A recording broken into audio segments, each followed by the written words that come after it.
karyawan untuk membawakan materi dengan tema mengokohkan ketahanan keluarga. Kepada Ustadz kami persilahkan. Kita sambut dengan tepuk tangan yang meriah. Sirkumflex model of family and marital system.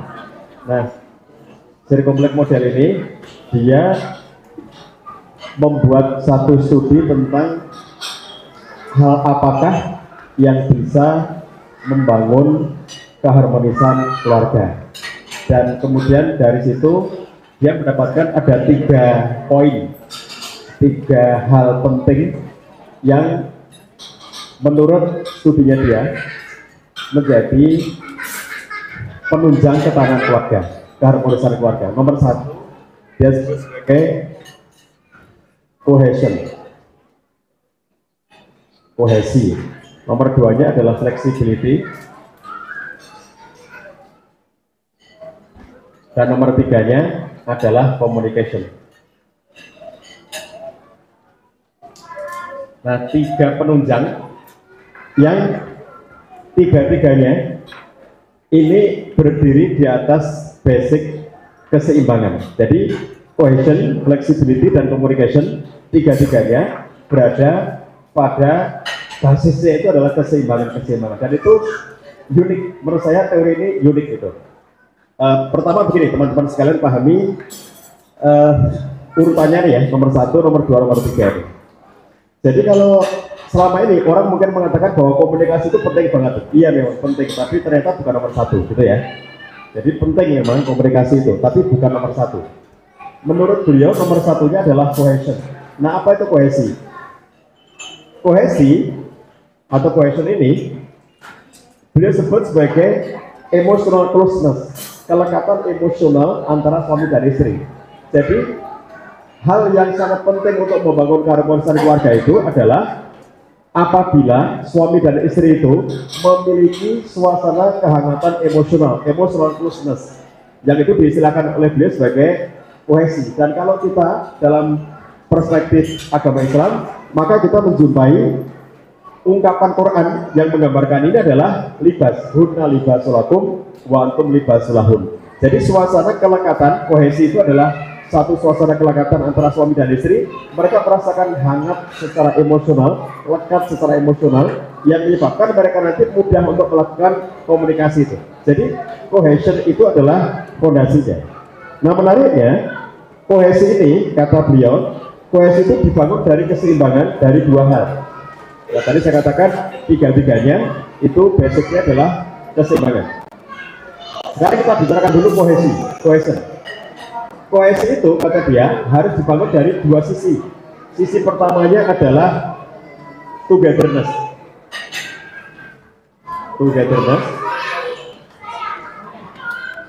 Dan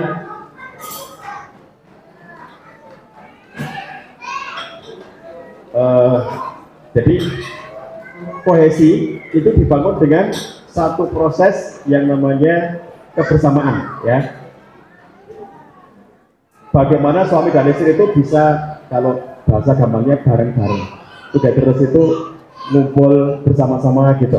Tapi sisi keduanya yang harus ada adalah separateness. Nah, di seimbang ya antara togetherness dengan separateness. Jadi kohesi itu bukan dibangun karena suami istri itu terus-menerus bersama-sama kemana-mana gitu. Bukan karena mereka itu terus-menerus ngapa-ngapain bareng gitu. Tetapi harus seimbang, kata beliau. Togetherness harus ada, separateness harus ada. Kalau separateness itu berarti kebersamaan ketika sedang tidak bersama-sama. Jadi misalnya kalau suami kerja, taruhlah kita ambil contoh yang suami istri kerja dua-duanya. Suami berangkat kerja, istri berangkat kerja. Di saat mereka berangkat kerja dan kerjanya berbeda tempatnya, di saat itulah mereka mengalami yang namanya separateness. Mereka sedang tidak bareng, gitu ya, ketak bersamaan. Lalu ketika suami pulang kerja, istri pulang kerja di rumah,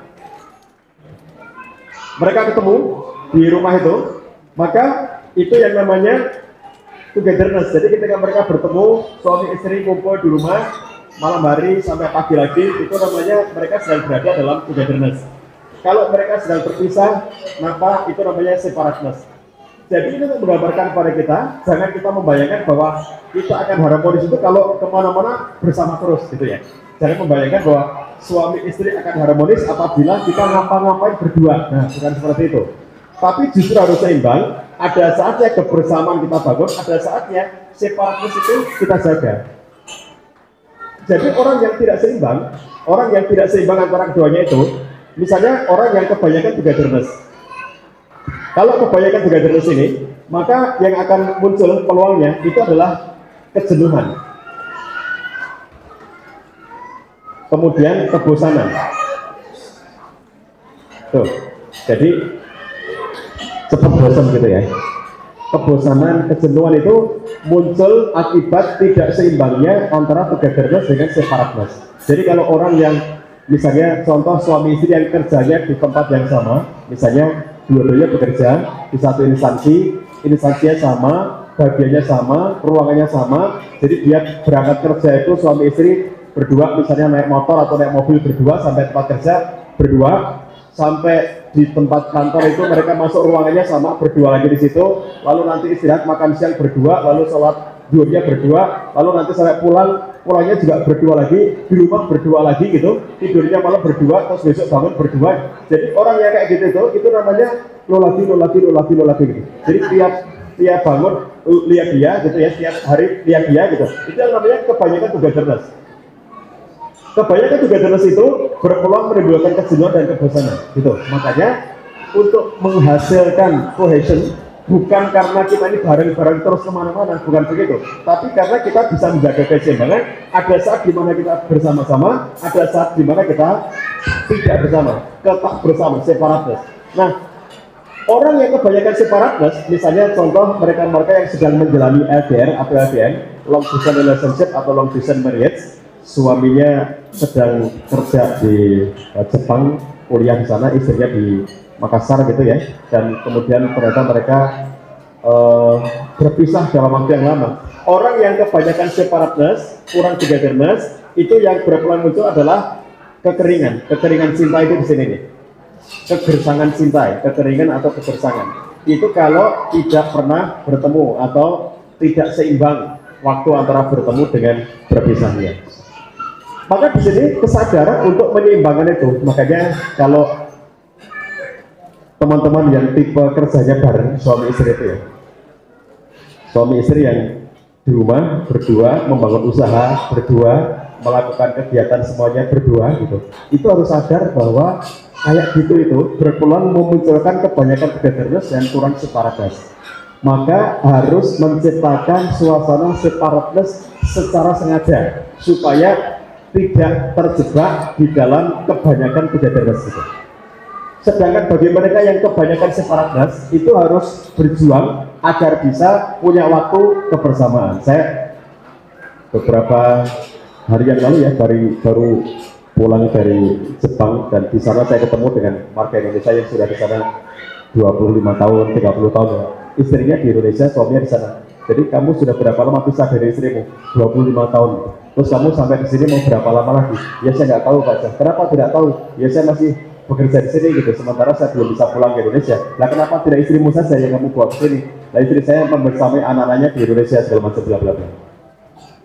Saya bilang sama orang-orang seperti itu ya, itu kalau kamu terlalu banyak separateness itu yang akan hilang ya, yang akan muncul itu adalah suasana kering, suasana gersang, karena tidak ada satupun teknologi, walaupun kamu tinggal di Jepang dengan teknologi yang sangat canggih, tidak ada satupun teknologi yang bisa menuntaskan rindu, nggak ada ya, nggak ada satupun teknologi, secanggih apapun teknologi itu yang bisa menuntaskan rindu antara suami istri itu, karena sentuhan kulit laki-laki dan perempuan itu tidak bisa digantikan oleh apapun. Jadi sentuhan kulit suami istri ya, misalnya pelukan, ciuman, belayan dan seterusnya, sentuhan-sentuhan kulit suami istri itu nggak tergantikan oleh teknologi secanggih apapun itu. Dan kalau gadget hanya bisa mengirim gambar sama suara ya, sama tulisan gitu, belum bisa mengirim perasaan gitu ya.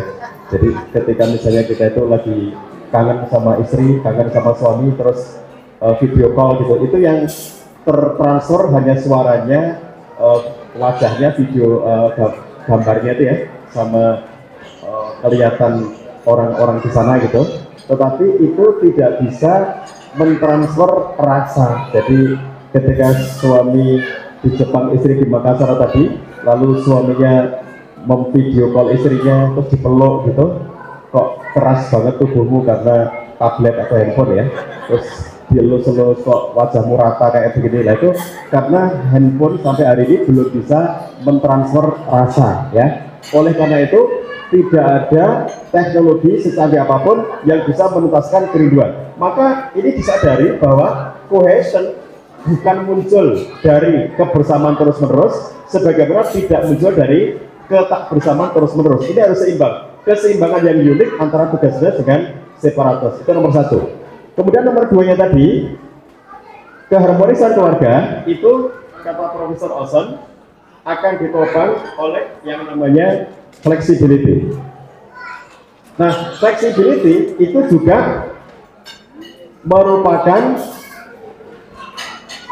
hasil dari keseimbangan antara dua hal. Yang satu namanya hal-hal yang beliau sebut sebagai chaos, dan satu lagi yang beliau sebut sebagai rigidity. Nah, jadi ini kalau bahasa yang sering kita pahami, ini adalah kalau dalam bahasa agama kita, keyakinan dakwah kita gitu, ini yang namanya mutaghayirat. Ini yang namanya sawabit. Nah, jadi seimbang antara hal-hal yang harus tetap dan hal-hal yang boleh berubah di dalam kehidupan rumah tangga kita itu. Jadi fleksibilitas itu dibangun justru karena ada bagian-bagian yang sawabit dan ada bagian yang mutaghayirat. Jadi gini, kalau kita mengatakan fleksibel, itu bukan berarti bahwa semuanya boleh berubah. Kalau kita katakan kita harus fleksibel, itu jangan membayangkan bahwa kalau begitu semuanya boleh berubah. Kalau semuanya boleh berubah, itu namanya bukan fleksibel, itu namanya tidak beraturan. Jadi nggak ada aturannya. Jadi justru dikatakan fleksibel adalah ada nilai-nilai, ada value yang kita jadikan sebagai pedoman. Ini adalah value. Nah, kalau kita sebagai muslim ya value Islam itu sendiri. Kalau ini hal-hal yang sifatnya teknis. Jadi kalau teknis itu kita bicara how to, bagaimana caranya ini, bagaimana caranya itu. Kalau value ini nilai-nilai yang harus ada dalam keluarga kita. Misalnya nilai keimanan, nilai keislaman. Itu adalah hal yang sifatnya sawabit di zaman apapun kita. Kalau kita ngomongin ya, di zaman sekarang bagaimana membangun keluarga kokoh, keluarga tangguh di era digital gitu. Nah, kalau kita ngomongin di era digital itu teknis. Sementara keluarga tangguh itu hal-hal yang menyangkut soal value. Jadi yang value itu kita jaga, yang zaman itu berubah kayak apapun, itu value-nya tetap kita jaga. Bahwa contohnya misalnya kalau kita dalam kehidupan rumah tangga kita itu, kamu itu niat menikah, niat hidup berumah tangga untuk apa sih? Oh, niatku adalah ikhlas ibadah kepada Allah SWT. Aku menikah karena Allah SWT. Itu kan contoh value yang sangat basic gitu. Kemudian kalau dikatakan apa yang menjadi visi dari kehidupan kalian, aku ingin keluargaku akan menjadi keluarga yang bersama-sama ke surganya Allah. Itu kan namanya visi yang sangat basic gitu ya, bahwa itulah mengapa kita hidup berumah tangga. Kayak begini ini tidak akan berubah. Ada sesuatu yang kita pegangi basic di dalam rumah tangga kita. Jadi kalau rumah tangga itu nggak punya value yang dipegangi, itu bukan rumah tangga yang harmonis. Sebagaimana kalau rumah tangga itu terlalu kaku sehingga dia seluruhnya itu menjadi baku, tidak ada yang bisa berubah. Contohnya begini, kesepakatan di antara kita. Kita membuat kesepakatan, pengantin baru ya, itu punya kesepakatan, poin-poin apa kesepakatan kita sebagai pengantin baru. Setelah punya anak satu, itu bisa berubah kesepakatannya. Setelah anaknya dua, bisa berubah lagi. Setelah itu ketika anaknya masih kecil, nanti kalau anaknya sudah remaja, itu kesepakatan kita bisa berubah lagi. Nanti kalau anaknya sudah mulai dewasa, berubah lagi. Jadi hal-hal yang sifatnya teknis, yang sifatnya mutaghayirat, jangan dijadikan sawabit, dan hal-hal yang sifatnya sawabit jangan dijadikan mutaghayirat. Hal-hal yang sifatnya harus tetap, harus dijaga. Hal-hal yang itu sifatnya teknis saja, jangan dijadikan sebagai hal yang harus begitu. hal yang harus tetap, padahal itu sesuatu yang sifatnya hanya teknis gitu. Contoh kalau kita bicara sekolah gitu, mendidik anak kita agar mereka menjadi anak-anak soleh-solihah, mendidik agar mereka itu bisa menjadi seorang muslim, seorang yang beriman pada Allah, seorang yang bertakwa kepada Allah, seorang yang beradab baik, berakhlak baik, itu keharusan, itu value. Bagaimana agar mereka mengenal akidah, mengenal tauhid, mengenal akhlak, itu value. Tapi how to, teknisnya itu beragam. Jadi jangan mengatakan bahwa masuk pesantren itu harus, jangan bilang begitu. Jangan mengatakan bahwa anak kita harus sekolah boarding, anak kita harus sekolah-sekolah IT, anak kita harus sekolah-sekolah di pesantren-pesantren. Itu kan how to. Jadi kalau di antara kita ada yang memilih mendidik sendiri anaknya dengan homeschooling, itu namanya how to, itu teknis. Kita pilih pesantren aja, itu how to, teknis. Jadi pesantren itu bukan sawabit ya. Pesantren itu bukan sawabit, sekolah boarding bukan sawabit, gitu. Karena itu hanya pilihan saja. Mau dididik sendiri dengan homeschooling, ya silakan, karena itu bukan sawabit. Itu pilihan-pilihan. Jadi yang kita pertahankan itu value-nya, tapi bagaimana caranya itu sangat banyak faktor yang bisa mempengaruhinya.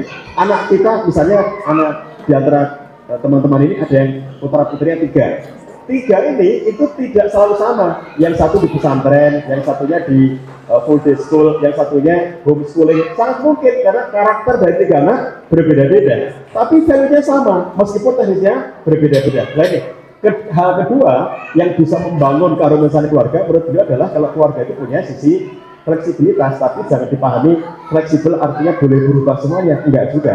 Fleksibel itu ada yang dipegangi sebagai hal yang tetap, tetapi ada. Jadi kalau komunikasi yang seperti engagement itu tujuannya membuat suami istri itu dekat satu dengan yang lainnya.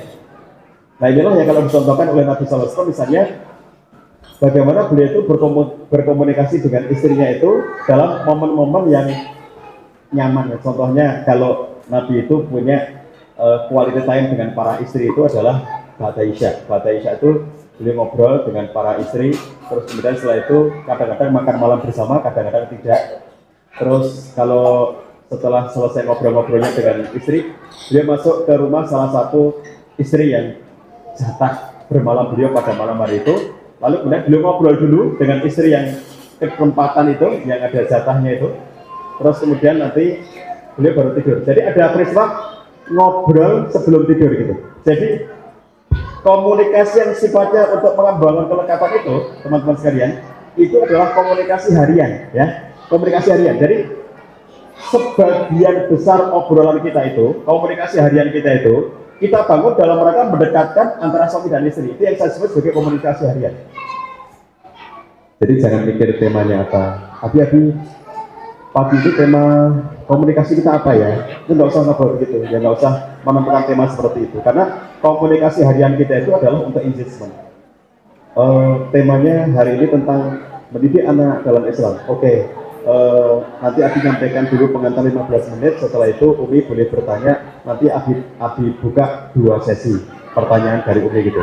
Mari kita awali diskusi kita dengan basmalah. Bismillahirrahmanirrahim. Nah, itu tidak akan menimbulkan kelekatan yang seperti itu ya, nggak akan menimbulkan kedekatan.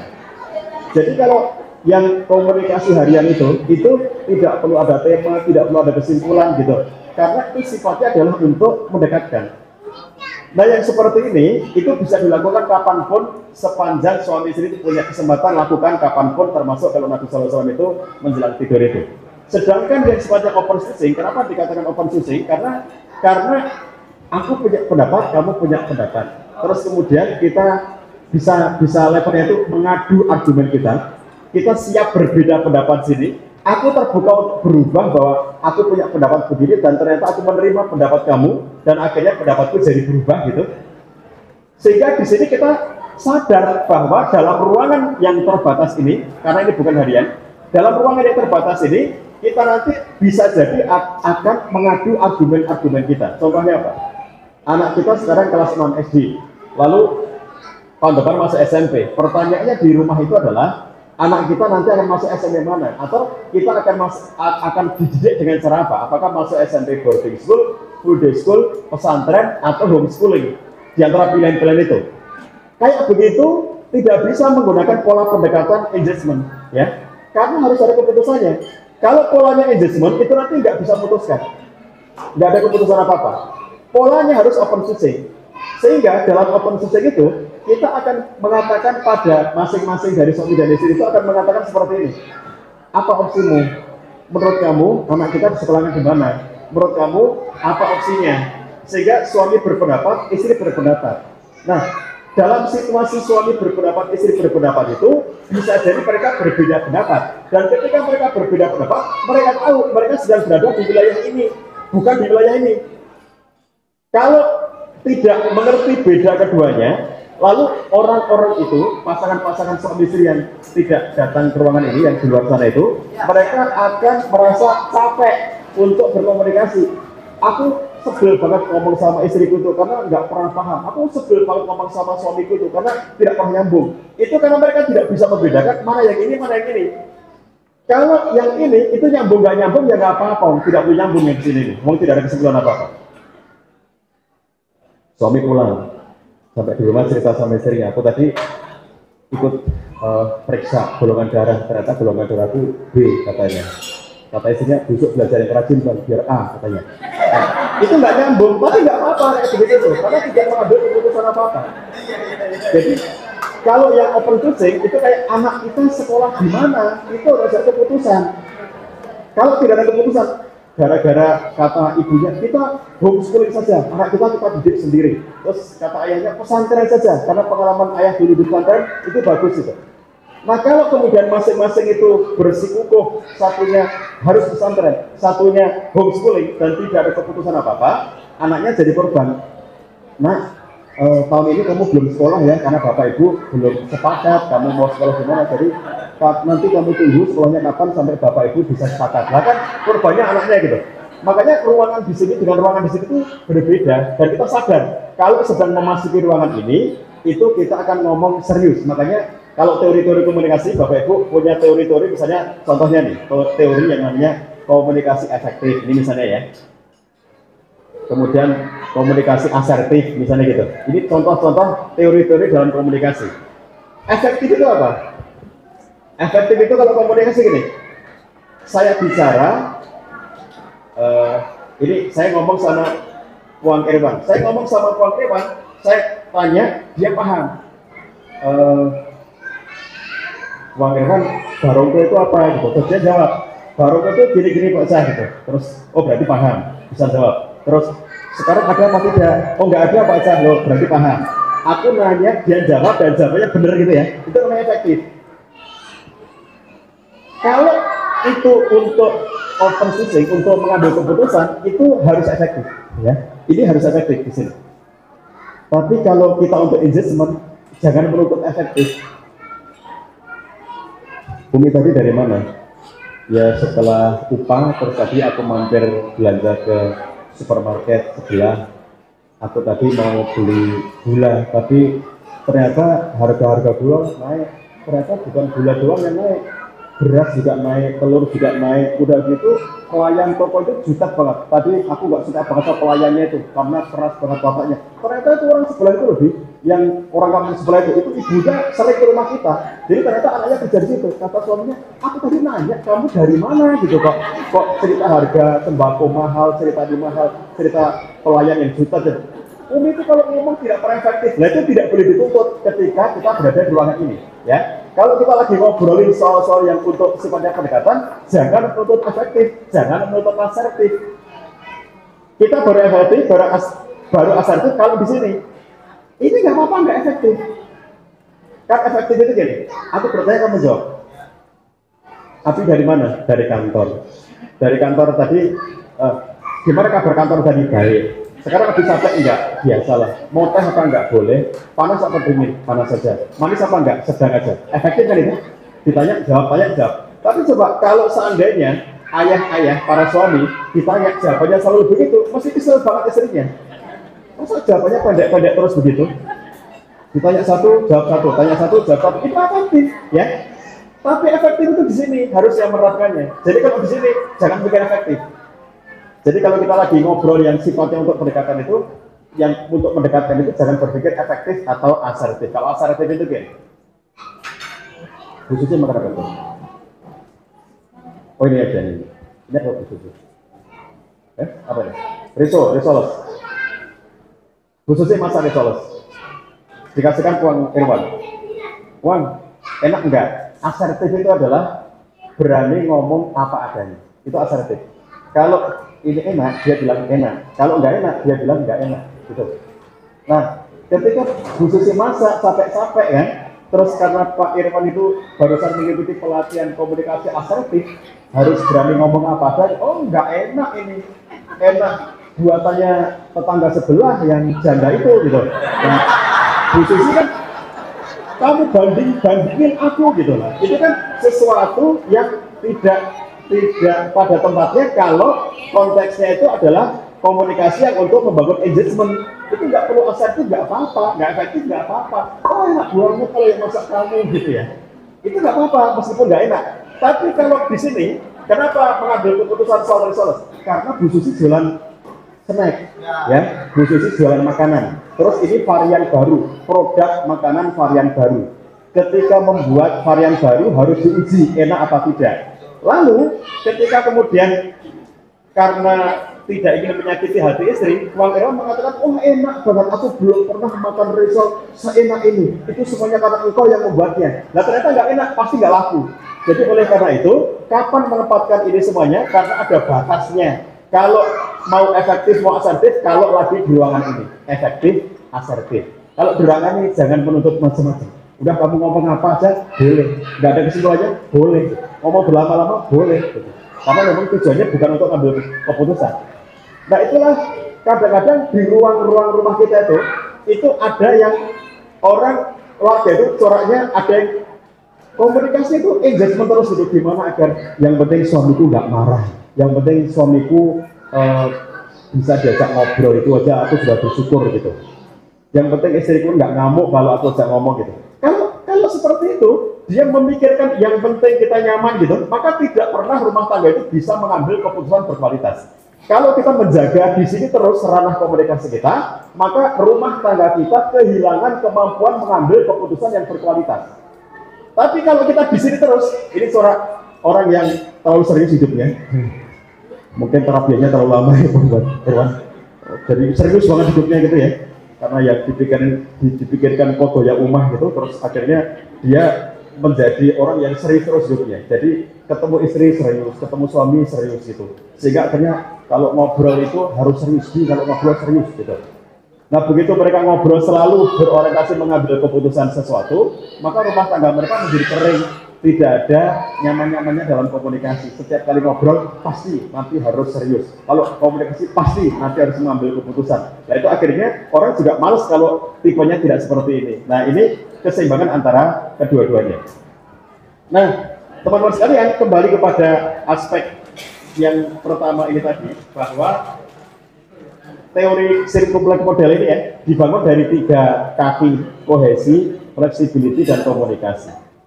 Di sini ketiga-tiganya memerlukan titik-titik keseimbangan. Jadi inilah bahwa dalam Islam itu sebetulnya hidup kita itu harus menjaga keseimbangan dalam segala sesuatu gitu ya, seimbang dalam segala sesuatu. Ini dari 3 contoh ini aja. Ternyata kohesi harus bermula dari keseimbangan, flexibility harus bermula dari keseimbangan, komunikasi harus bermula dari keseimbangan.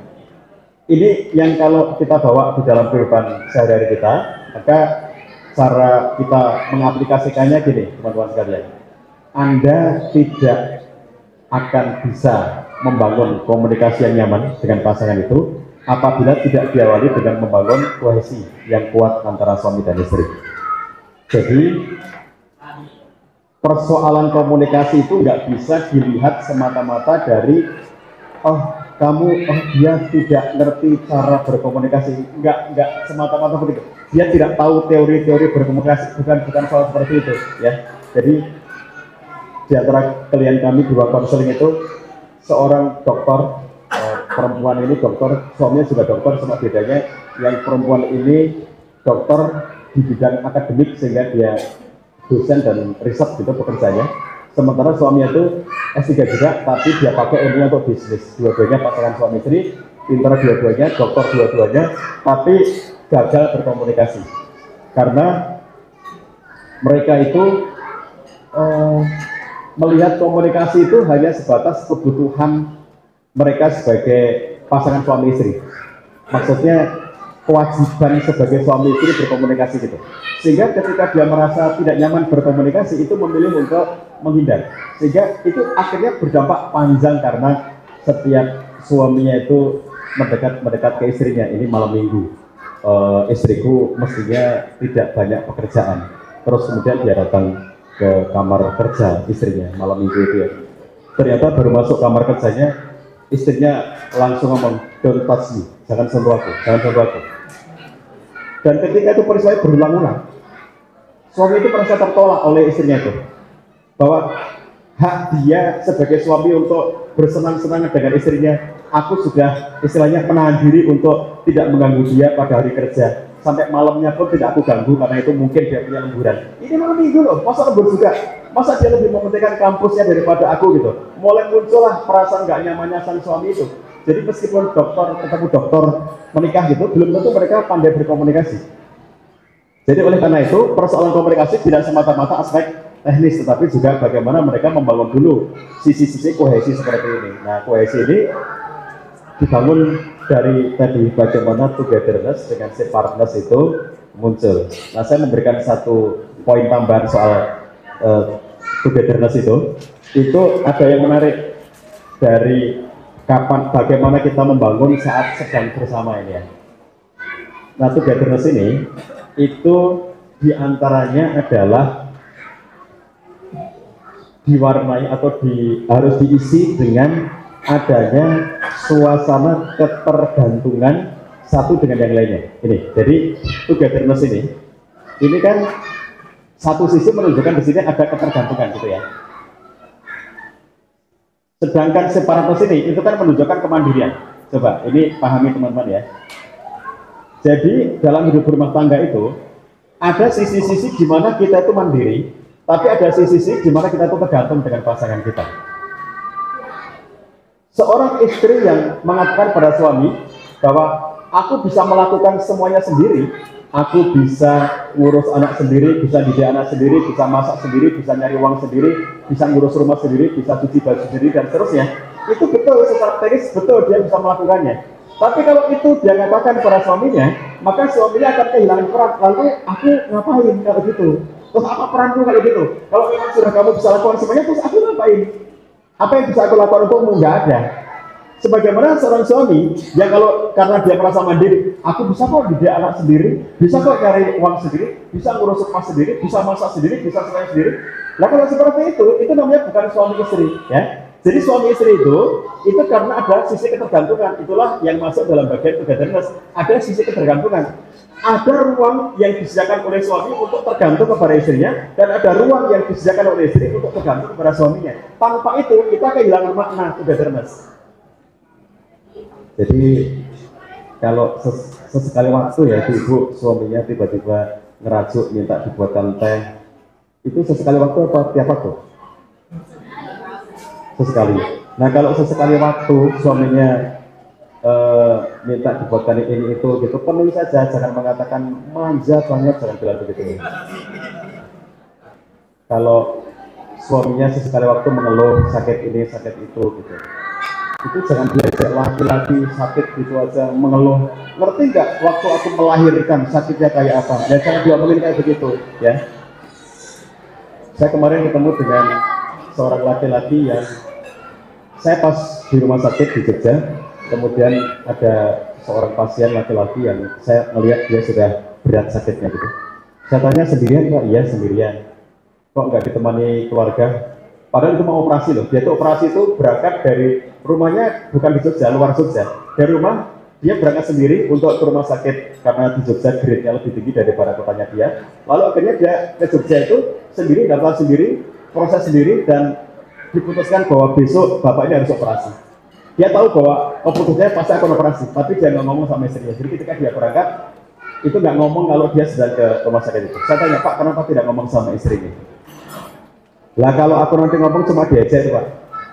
laki-laki gitu aja ngeluh gitu, ya udah kalau gitu aku nggak usah ngomong, nanti bikin aku ngeluh. Itulah ibu-ibu ya, dengar tuh, pria tidak bercerita ya gitu ya.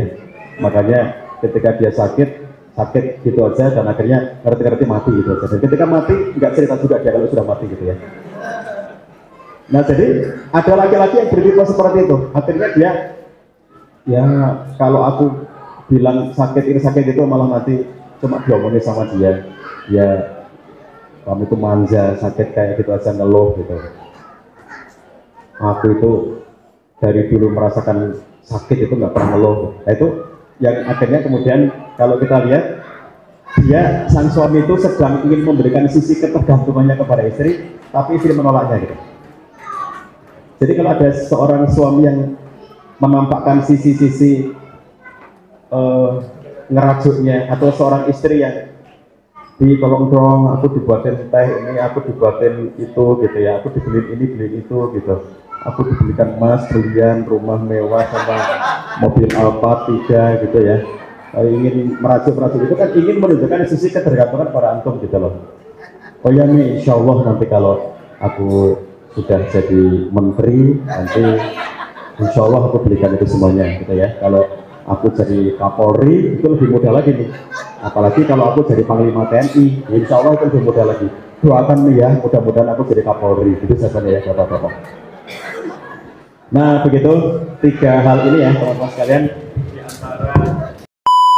Satu ikhwan, satu akhwat di sini sama di sebelah sana. Ya, siap.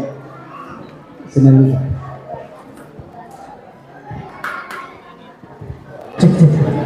Oke, terima kasih atas kesempatan yang diberikan. Pertanyaan saya Ustaz adalah, kan ada teori itu bahwa semua kita yang ada dalam ruangan ini atau semua manusia yang pernah diciptakan Allah itu mempunyai bahasa cinta yang berbeda-beda. Ada yang bahasa cintanya dengan, kalau nggak salah itu ada 7 bahasa cinta. 5. Oke. Misalnya ada yang bahasa cintanya hadiah, ada yang bahasa cintanya itu dengan sentuhan, ada yang bahasa cintanya itu dengan kata-kata dan sebagainya. Pertanyaan saya adalah, apakah dengan bahasa cinta yang berbeda-beda yang kita miliki semua orang itu mempengaruhi cohesion, mempengaruhi komunikasi, dan juga mempengaruhi flexibility. Yang pertama, yang kedua adalah gimana caranya membangun keseimbangan togetherness dan separateness. Gimana caranya kita tahu bahwa oh ini kayaknya nggak seimbang nih togetherness dengan separatenessnya. Yang terakhir adalah kalau misalnya komunikasi itu ada kelekatan atau engagement dan ada komunikasi untuk mengambil keputusan, dalam hal ini ditandai dengan komunikasi efektif dan komunikasi asertif. Gimana atau gimana kita tahu bahwa oke, sekarang kebutuhan saya itu adalah lebih kepada komunikasi yang engagement, atau kebutuhan saya itu lebih kepada komunikasi untuk mengambil keputusan, atau gimana cara pembukaannya gitu Ustaz. Nah itu mungkin yang lebih ke teknis. Terima kasih. Assalamualaikum warahmatullahi wabarakatuh. Waalaikumsalam warahmatullahi wabarakatuh. Ya, jadi ada 3 pertanyaan tadi dari Ustazah siapa tadi? Evi. Ustazah. Ya, selanjutnya saya laki-laki.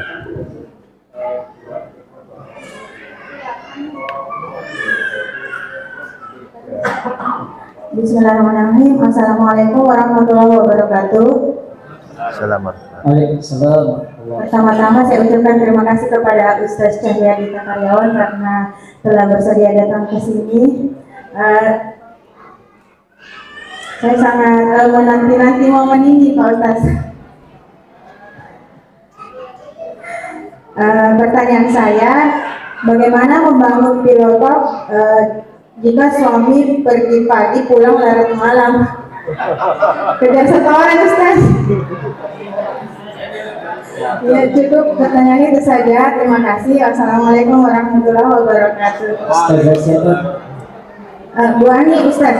Bu Ani. Ini seperti judul lagu nih. Pergi pagi pulang pagi. Ya, selanjutnya untuk Ustazah dikasih kesempatan 3 orang, jadi 1 orang lagi dari Ustazahnya.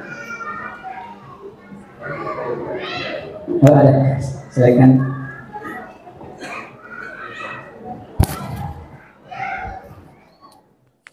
Dengan Ustazah siapa? Ya, makasih Ustadz atas waktunya yang untuk kebersamaan ini Ustadz, untuk menyebabkan kebersamaan dan ketidakbersamaan. Bagaimana untuk yang LDR itu Ustadz? Kemudian untuk komunikasi, untuk kedekatan itu bagaimana kalau komunikasinya itu tidak seimbang itu antara kedekatan dengan mengambil keputusan. Jadi karena tidak mau adanya ada permasalahan, maka menghindari untuk melakukan komunikasi change, opening to change seperti itu Ustaz. Terima kasih. Ya, Ustazah siapa tadi?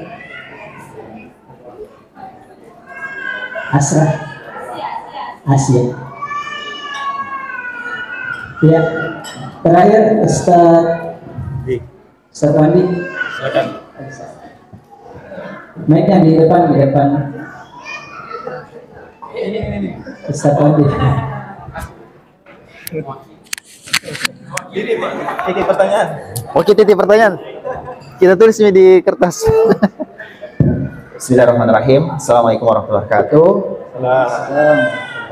Terima kasih atas kesempatan yang diberikan kepada saya. Nama saya Sarwandi Eka Sarbini. Ustadz Cahyadi, Masya Allah, sangat menarik sekali, sangat padat, berbobot dan penuh daging dan sumsum tulang belakang yang kita dapatkan malam ini. Ini kayak konro bakar yang sampai di dalamnya kita dapat, jadi tidak bertele-tele, ya, betul-betul wow, Masya Allah. Izin Ustadz, kami meminta contoh untuk pasangan yang couple-planner, ya memang kebersamaannya memang sangat, togetherness-nya sangat sering, sangat banyak sekali waktu antara mereka. Nah, bagaimana cara spreadness ini lebih banyak atau dibentuk di dalam keluarga mereka, seperti apa dan agendanya seperti apa saja, waktunya kapan, dalam setahun berapa kali, ya.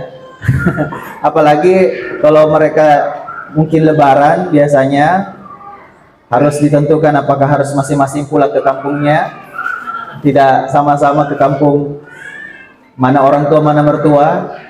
Itu untuk couple-planner Ustaz, karena tidak semua di sini profesinya instansi atau perusahaan, ya mereka yang buat perusahaan itu Ustaz. Syukran.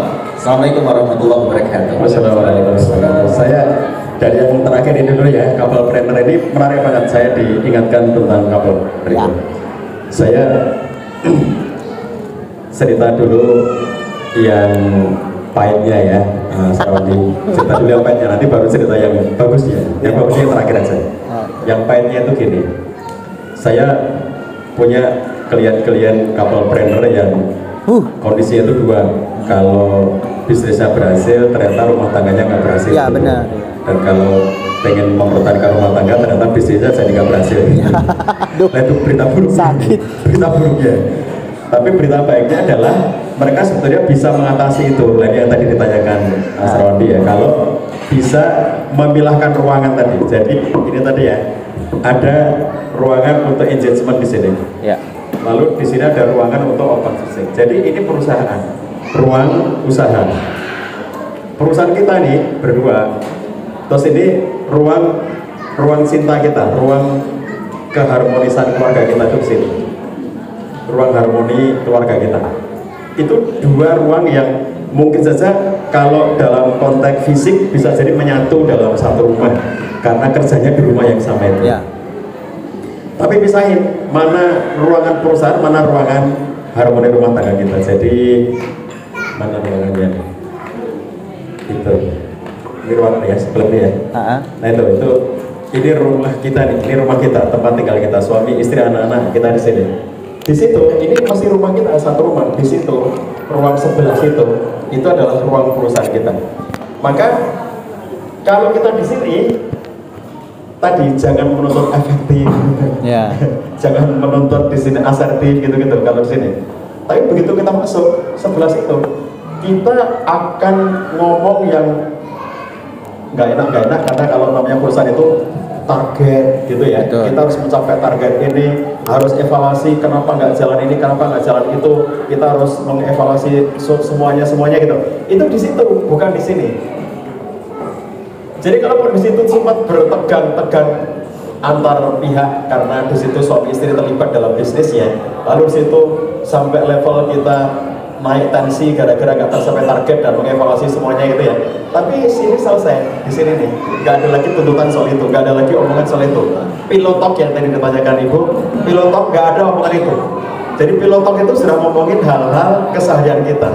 Kalau kita di rumah kita ini, kita sudah bersepakat tidak boleh ada omongan tentang perusahaan. Di tempat ini nih nggak boleh ada omongan perusahaan. Begitu istrinya Bibi. Jadi kalau tadi akhirnya hasil evaluasinya gimana? Sini Bibi, sini. Nah di ruangan itu kita ngomong. Jadi nih hasil evaluasi tadi gitu, itu di ruangan situ, bukan di sini, gitu ya. Jadi mereka yang tidak bisa memisahkan ruangan dua-duanya ini, itu nanti sampai kekacauan dalam tanda petik. Kekacauannya itu sampai bertumpuk-tumpuk, misalnya sampai nggak bisa milahin duit mana yang dipakai di sini, duit mana yang dipakai di sini, gitu. Jadi nggak bisa memilahkan dengan tegas mana wilayah perusahaan yang harus dikelola dengan profesional dan mana wilayah rumah tangga yang itu ya semau kita, rumah tangga kita mau liburan terus terserah kita, mau ngapain saja terserah kita. Kalau di sini liburan dihitung, kalau perusahaan itu ya liburan itu dihitung. Mampu nggak kita dengan semua staf kita? Aku di rumah itu punya 15 staf. Di rumah kami tiap hari itu kantor itu 15 staf. Nah, kami kalau mau liburan bersama 15 staf itu ngitung beneran. Jadi kita juga pegang-pegangan, misalnya saya dengan rasa tidak tega saya akan bilang sama istri, "Mi, ya nggak tega lah kalau tahun ini aja kita belum rela loh sama mereka, kita rela." Tapi nggak mungkin, kata istri saya, ini dana kita cuma sekian, nggak mungkin kita rela, gitu. Nah, pertengkaran itu harus di sana, nggak boleh di sini. Kalau kita ngomongin rela keluarga kita sendiri, ya bebas, kita ini kan rumah tangga kita sendiri gitu.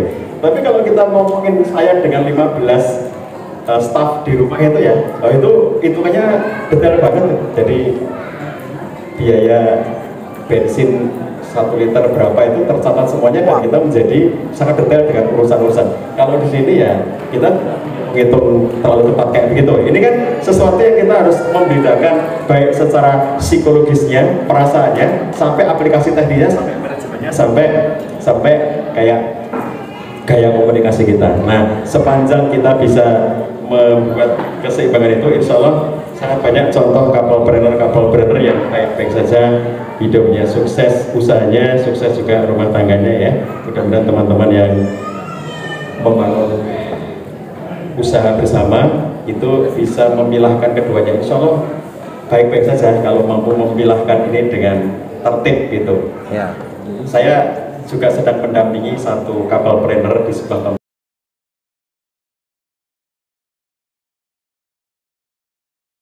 Terus tapi seiring pula dengan peningkatan intensitas konflik di antara mereka, dan sampai pada satu level di mana mereka sudah merasa lelah, kok kayaknya bisnis kita akan lebih nyaman kalau kita kelola sendiri-sendiri ya, apa kita sendiri-sendiri aja gitu. Jadi gimana kalau kamu punya rumah sendiri, punya bisnis sendiri, aku juga punya rumah sendiri, punya bisnis sendiri gitu. Jadi mereka sampai level tidak mau kumpul gitu, saking seringnya berantem di luar perusahaan. Nah, alhamdulillah kita dampingi rumah tangga. Aku nggak dampingi bisnisnya, aku nggak dong soal bisnis ya, aku bukan bisnis yang ngerti soal itu. Jadi aku hanya mendampingi sisi rumah tangganya. Kalau kamu sisi bisnis, kamu lebih ngerti bisnis kamu, tapi aku dampingi dari sisi rumah tangga. Alhamdulillah pelan-pelan ya kita menata, akhirnya mereka mau untuk mulai disiplin kapan mereka berada di sini, kapan mereka di sini. Dan secara teknis kemudian mereka sepakat kontrak rumah di seberang jalan ini. Rumah ini jalan raya, situ rumah di kota. Jadi ini rumahnya, terus nyebrang jalan untuk ke kantornya. Sehingga kalau mau berantem ke situ dulu, itu tempat berantem gitu. Kalau sudah di rumahnya sendiri-sendiri itu harus zona damai, di mana mereka di sini lebih banyak engagement gitu. Pengambilan keputusan bisnis di sini. Aku punya contoh adik kandungku sendiri. Adik kandungku itu kapal brander. Kemudian dia usahanya di bidang kuliner di daerah, kalau lereng Gunung Lawu di daerah Jawa Tengah itu ya, itu namanya daerah Tawangmangu, itu kayak Malinonya Sulawesi Selatan gitu. Jadi Tawangmangu itu kayak puncaknya Bogor. Itu adik saya punya usaha kuliner di situ dan berkembang. Alhamdulillah termasuk yang paling bagus di wilayah. Kulinernya itu dari bahan makanan berbasis ketela. Jadi adik saya memulai dari getuk ketela itu ternyata laris, kemudian ditambah lagi setiap bulan dia mengagendakan tambahan satu jenis menu baru. Nah yang menarik bagi saya, bagaimana cara mereka berdua nih, adikku sama iparku itu menentukan menu barunya. Kan salah satu contoh menu barunya itu mereka membuat menu dari ketela itu. Kalau di sana di orang kampung di tempat tinggalku itu namanya cotot durian, di dalamnya dikasih isi durian, terus itu nanti digoreng. Terus kemudian itu ternyata juga laris, kok tiap bulan ada yang baru gitu. Nah ketika aku tanya bagaimana cara kalian membuat formula seperti ini, jawabannya menarik. Kata dia, nomor satu kami sepakati dulu apa yang mau dibuat. Jadi sepakat pada apa yang baru itu apa gitu.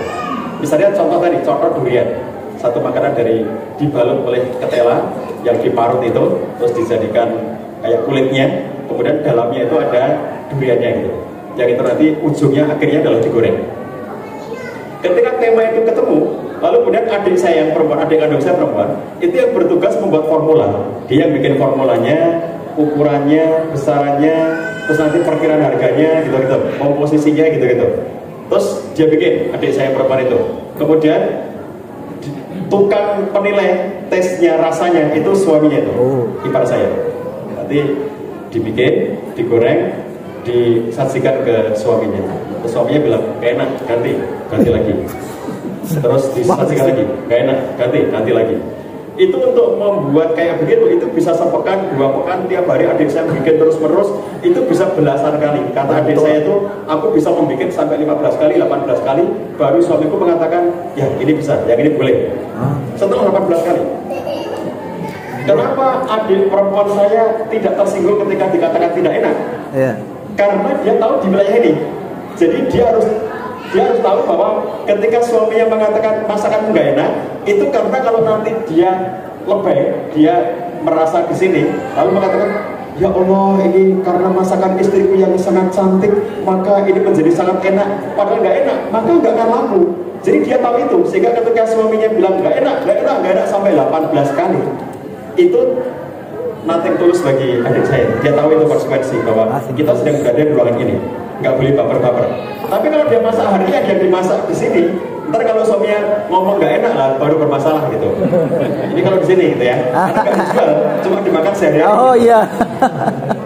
Karena nggak dijual gitu, karena cuma dimakan sehari-hari. Itu karena di sini. Nah kalau di sini dia harus tahan, tega untuk setiap saat menyodorkan ke suaminya dan nggak enak dan tidak pernah satupun jenis menu baru yang dia buat itu yang sekali jadi langsung enak, nggak ada. Jadi dia belasan kali baru benar suaminya mengatakan enak. Dan alhamdulillah dari kedisiplinan mereka itu memang masakan yang mereka bikin menjadi selalu best seller gitu ya. Kalau dijual alhamdulillah laris gitu. Nah semacam itulah ya. Nah untuk membuat supaya kemudian bisa membangun, kan kalau bareng-bareng nanti togetherness-nya kan bisa kebanyakan. Betul. Maka ada ruang-ruang di mana masing-masing kita itu punya kegiatan yang mandiri pada waktu-waktu yang disepakati. Jadi meskipun suami istri itu di perusahaan yang sama, tapi masing-masing punya ruangan yang bisa berbeda, yang membuat mereka ini bisa menjalani kehidupan ritual pekerjanya di tempat yang tidak melihat istrinya terus-menerus, tidak melihat suaminya terus-menerus di situ gitu. Nah di sini mereka punya kesepakatan bahwa di situ adalah bagian dari cara kita untuk membangun keseimbangan. Supaya meskipun kita kerja bareng-bareng terus, tetapi tidak bermakna bahwa aku harus ngelihat kamu tiap hari, tiap jam, tiap detik. Jadi kesadaran untuk membangun separatisnya itu. Kalau togethersnya sudah sangat banyak ya, bisa diselingi lagi dengan kalau mau rela apa segala macam tadi itu.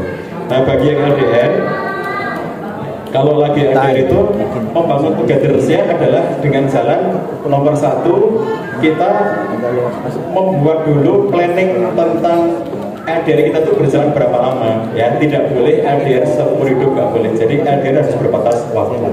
Jadi tadi saya bilang kan, saya ketemu teman-teman di Jepang yang mereka mengatakan sudah 25 tahun di sini, terus kapan mau pulang kumpul sama istri? Saya nggak tahu, bahasa nggak boleh, nggak tahu. Saya bilang kamu harus tahu, karena LDR itu nggak boleh selamanya. Kamu nggak akan bisa menjalani hidup yang seperti itu selama itu, nggak bisa. Kamu harus menetapkan waktu. Jadi kapan kita kumpul, kita harus ditarget gitu ya. Misalnya tahun depan saya akan kumpul dengan keluarga, entah istriku yang kesini atau aku yang balik ke sana. Itu sudah targetnya. Kemudian di masa-masa di mana mereka LDR harus ada jadwal rutin ketemu, entah setahun sekali, setahun 2 kali, setahun 3 kali, setahun 4 kali, tergantung dengan kondisi keuangan mereka, kesempatan mereka. Tapi harus ada upaya itu. Kalau setahun sekali terlalu kecil ya, terlalu masa menikah hanya untuk setahun sekali gitu, itu kan kayak kehilangan banyak hal gitu kalau cuma setahun sekali. Maka di samping ada upaya bertemu itu, harus ada upaya pula untuk membangun komunikasi, misalnya melalui telepon, video call dan seterusnya. Nah tapi yang paling penting adalah masing-masing menyadari, kuatkan iman, hindari godaan ya, karena kalau lagi sendirian problem ketika kemudian tidak bisa menjaga diri di situ.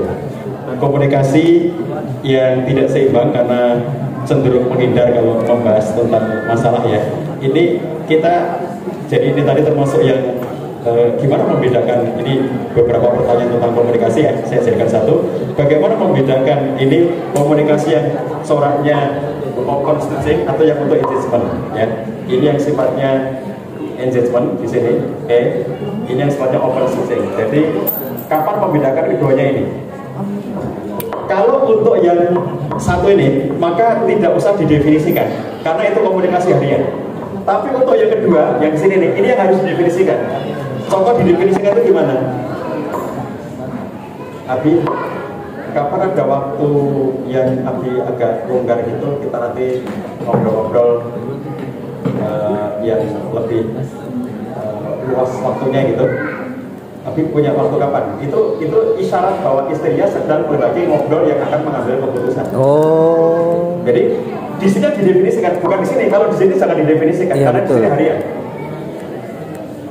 Tapi pekan ini bisa nggak kalau ada waktu barang 2 jam itu kita ngobrol sebentar aja tentang, aku minta pertimbangan something. Jadi ibu-ibu kalau mau ngobrol sama suami yang kira-kira nanti mengambil satu keputusan tertentu itu, jangan mengisyaratkan bahwa sedang ada masalah berat di rumah tangga kita, sedang ada masalah berat. Kita harus segera membicarakan itu. Umumnya laki-laki akan mundur, melarikan diri dan tidak mau memberi jawaban, tidak mau ngasih waktu itu karena dia tahu nanti akan dituduh di situ. Mesti aku lagi yang disalahkan itu. Jadi dia nggak mau gitu. Makanya jangan ada omongan itu.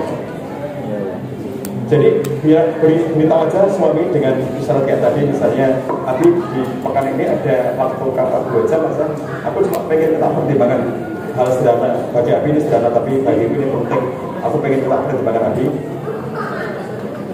Padahal nanti ketika ketemu itu ngomongin masalah berat, tapi prolognya yang tadi dikatakan apa, openingnya untuk ngomongin itu gitu ya. Openingnya kayak gitu. Jadi jangan to the point. Aku minta waktu 2 jam pengen ngomongin selingkuhan Abi yang aku lihat di chat yang itu kayaknya itu semacam selingkuhan gitu yang aku menjumpainya secara tidak sengaja di handphone Abi waktu aku tidur 2 hari yang lalu malam-malam, lalu aku menemukan ada chatting-chatting mencurigakan. Nah aku pengen ngobrol soal selingkuhannya Abi itu. Nah pasti dia nggak mau ya. Jadi jangan ngomongin kayak begitu. Meskipun nanti temanya mengarah ke sana, tapi openingnya nggak kayak begitu. Karena kalau openingnya kayak begitu, patut diduga itu nggak akan dikasih waktu, nggak mau diajak ngomong seperti ini. Jadi opening tadi betul ya ditanyakan, opening itu penting ya. Nah, Dan jadi siap-siap. tadi kalau cara membedakan ya, ngerti ya? Yang dibedakan itu ini, kalau ini nggak usah dikasih tanda apa-apa. Di sini yang dikasih tanda. Kapan kita akan ngomongin gitu. Bibi kan anak kita sudah mau masuk SMP nih tahun depan. Jadi kapan ya Bibi punya waktu barang 2 jam aja. Aku mau minta pertimbangan Nabi untuk beberapa tawaran SMP semacam itu. Nanti itu kan paling sebentar ya, sebentar. Cepat menyelesaikannya. Setelah itu jadi sebetulnya ada lagi nih yang mau bicarakan itu di situ letaknya. Ya. Terus pilotok dengan suami yang sibuk. Jadi sesibuk-sibuknya kita itu, kita tetap bisa mengagendakan waktu untuk ngobrol. Karena orang paling sibuk di antara kita adalah Nabi SAW ya.